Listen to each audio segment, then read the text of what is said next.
स्वागत है दोस्तों आप सभी का एक बार फिर से आपके अपने चैनल ट्रैवल साथी पर।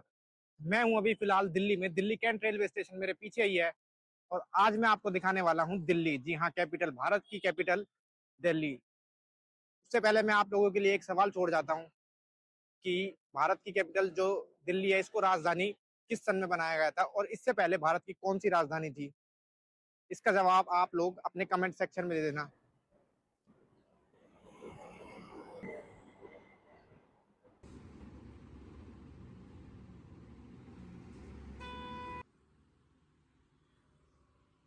तो दिल्ली के बारे में आपको एक बात बताता हूँ। दिल्ली जो कि भारत की कैपिटल है, आज से कुछ सौ साल पहले दिल्ली पर जिसने भी कब्जा किया, उसने समझो भारत पर कब्जा किया, उसने भारत को जीत लिया। जैसे मुगल आए, अंग्रेज आए और उससे पहले जो राजपूत थे उन्होंने भी दिल्ली पर ही कब्जा किया हुआ था। तो दिल्ली एक ऐसी लोकेशन है, स्ट्रेटेजिक लोकेशन है, जो भी दिल्ली पर कब्जा कर लेता है वो भारत पर कब्जा कर लेता है।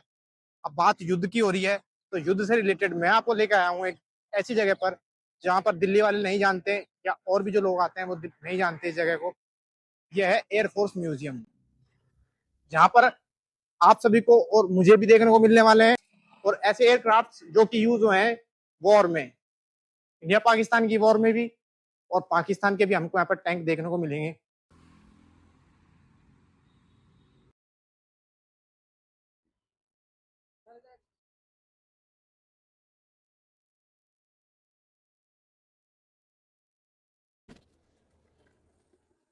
तो दोस्तों अब अपन आ चुके हैं म्यूजियम में। पीछे अपने टिकट काउंटर था। ये 30 रुपए की पर अडल्ट की टिकट होती है इंडियंस की। फॉरेन्स की होती है 100 रुपीज पर पर्सन। और ये है अपना एयरक्राफ्ट्स। और यहाँ पर मैं आपको दिखाने वाला हूँ बहुत सारे एयरक्राफ्ट्स जो कि वो हैं अलग अलग वॉर्स में यूज। एक समय था जब ये दहाड़ते थे आसमान में, लेकिन अब इनको म्यूजियम में रख दिया गया है। चलेंगे धीरे धीरे इन सभी को देखते हुए अंदर।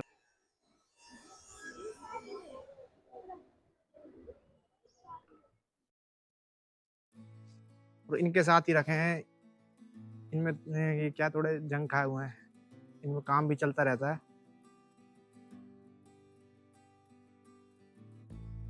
और इसके बगल में ही है पालम एयरपोर्ट।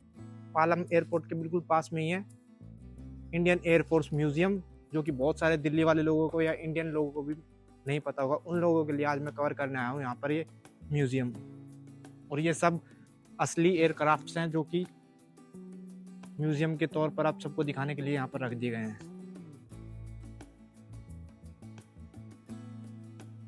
दोस्तों ये है चंद्रयान। कौन सी है? अपोलो लूनर मिशन, जो नासा ने 1969 में लॉन्च किया था लूनर मिशन, उसी का एक मॉडल है। और यहाँ से अपने एयरक्राफ्ट शुरू हो रहे हैं। अलग अलग तरह के एयरक्राफ्ट यहाँ पे हैं। अब इनके नाम किस तरीके से रखे जाते हैं ये मुझे नहीं पता।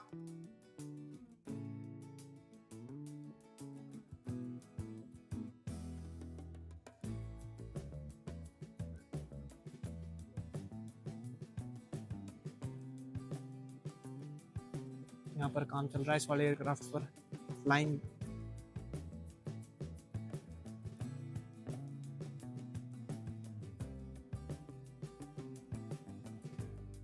ये वाला देखो, ये कितना जबरदस्त लग रहा है वाला, ये वाला एयरक्राफ्ट।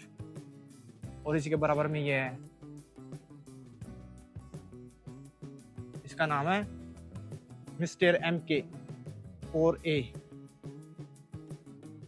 एक समय था जब ये आसमान में दहाड़ मारते थे और इनकी बदौलत बहुत सारे युद्ध इंडियन आर्मी ने जीते हैं। और ये एक पॉइंट है जहां से हम इस पूरे बेस का व्यू ले सकते हैं। ऊपर चल के देखते हैं एक बार कैसा लगेगा।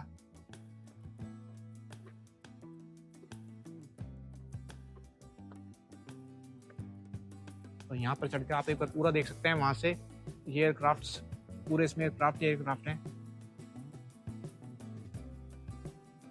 ये एक अच्छा एक्सपीरियंस है उन लोगों के लिए जिनको आर्मी में इंटरेस्ट है, या फिर इंडियन आर्मी के जो इक्विपमेंट्स हैं एयरफोर्स में इंटरेस्ट है, उन लोगों के लिए एक बेहतर ऑप्शन हो सकता है एक्सपीरियंस करने का इंडियन एयरफोर्स के एयरक्राफ्ट्स को।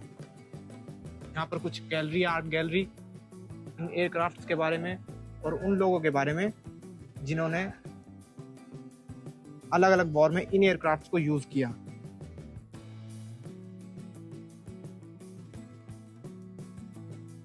जैसे ये देखिए मिग 29 जैगवार, ये पीछे अपने है। और ये इंफाल हवाई पट्टी का निरीक्षण करते हुए स्क्वाड्रन लीडर अर्जुन सिंह, ये उनकी फोटो है।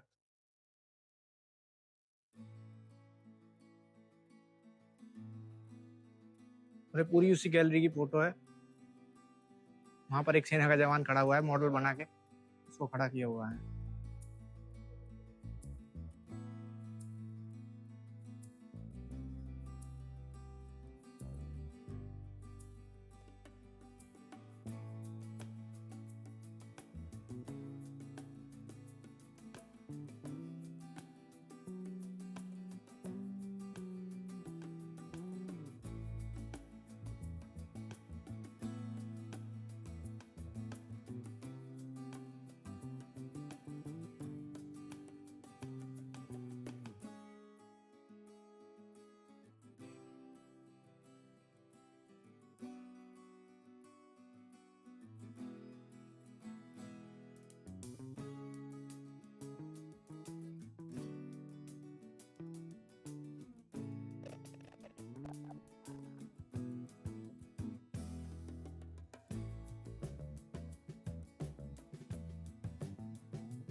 दोस्तों ये सोविनियर शॉप, पूरी म्यूजियम देखने के बाद अगर आपको कुछ सोविनियर लेना हो तो यहाँ से ले सकते हैं। एयरक्राफ्ट छोटे छोटे मॉडल है जो एयरक्राफ्ट के, यहाँ से अगर आपको कोई सोविनियर खरीदना चाहते हैं तो खरीद सकते हैं। बैग वगैरह सब आपको मिल जाएंगे यहाँ पे। मैग्नेट एयरपोर्ट सॉकेट,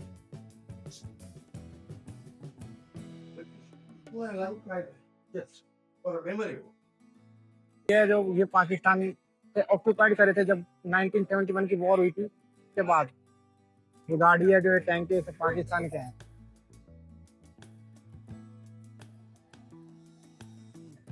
और दोस्तों ये वाला सामने जो दिख रहा है आपको, ये चाइना का टैंक है जिसको इंडियन आर्मी ने ऑक्यूपाइड किया था। तो ये एक प्रूफ है पाकिस्तान के लिए भी कि पाकिस्तान इंडिया से कितनी बार हार चुका है। ड्रॉप टैंक्स, एक अपनी लोकेशन कंप्लीट हो चुकी है। अब अपन निकल रहे हैं सेकंड लोकेशन, दिल्ली की सेकंड लोकेशन के लिए। फटाफट चलते हैं और दिखाते हैं सेकंड लोकेशन कौन सी होने वाली है। आप सभी को बने रहिएगा वीडियो में लास्ट तक। और अगर वीडियो को पसंद आ रही हो तो उसको लाइक कर देना, शेयर कर देना अपने दोस्तों के साथ और बने रहना वीडियो में एंड तक।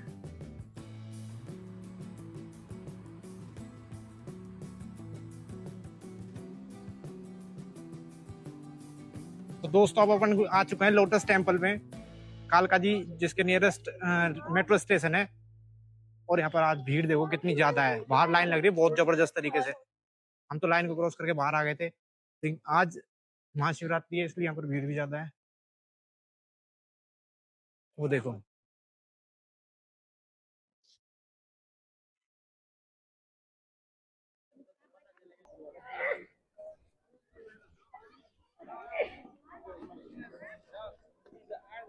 ये है लोटस टेम्पल, दिल्ली के नेहरू प्लेस में स्थित है।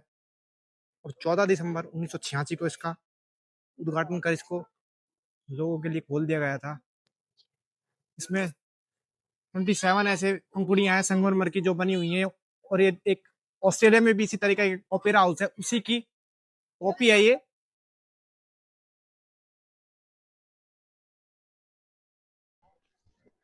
भीड़ देखो यार, आज भीड़ कितनी ज्यादा हो रही है।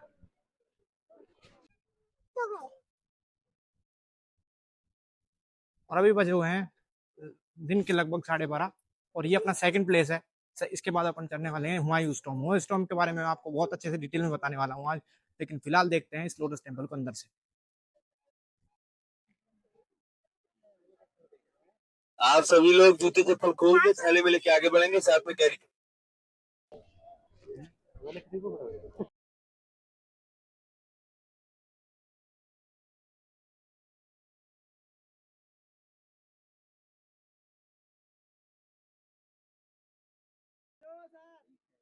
में हो जाइए, भागते चले आ रहे हो, लाइन में हो जाइए। तो दोस्तों अपन इसके अंदर आ चुके हैं। इसका कुछ ऐसा एंट्रेंस है। एक लाइन हो जाइए, एक लाइन। जाओ क्या सेल्फी है, जाओ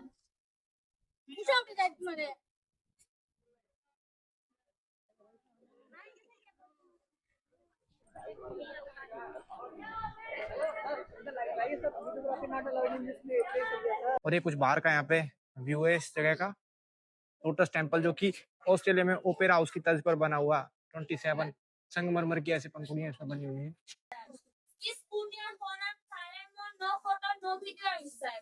If you are ready information about Temple feel free to contact volunteer at the exit there.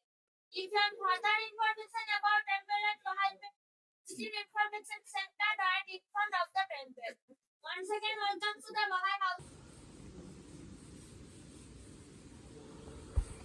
तो दोस्तों देख लिया अपने लोटस टेम्पल। इसके अंदर वैसे तो कुछ भी नहीं था, बस अंदर जाके आप थोड़ा सा मेडिटेशन कर सकते हो, थोड़ी पीसफुल।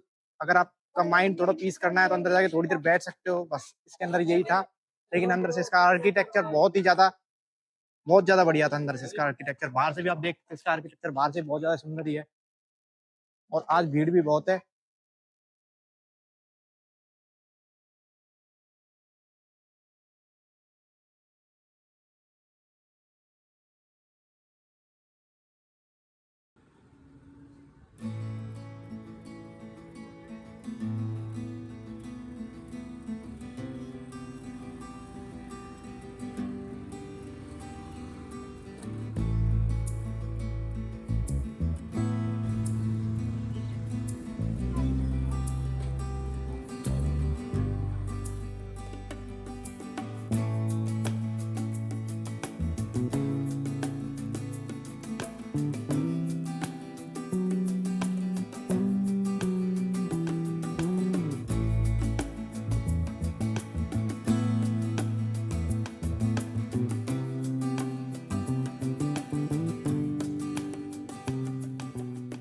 दोस्तों अपना माइक, जिम्बल और जो भी सारा इक्विपमेंट था वो सभी उन्होंने जमा कर लिया। अब अपने पास कोई ऑप्शन नहीं है, तो इसकी रिकॉर्डिंग ही कर सकते हैं, बाकी वॉइस ओवर घर पे करना पड़ेगा।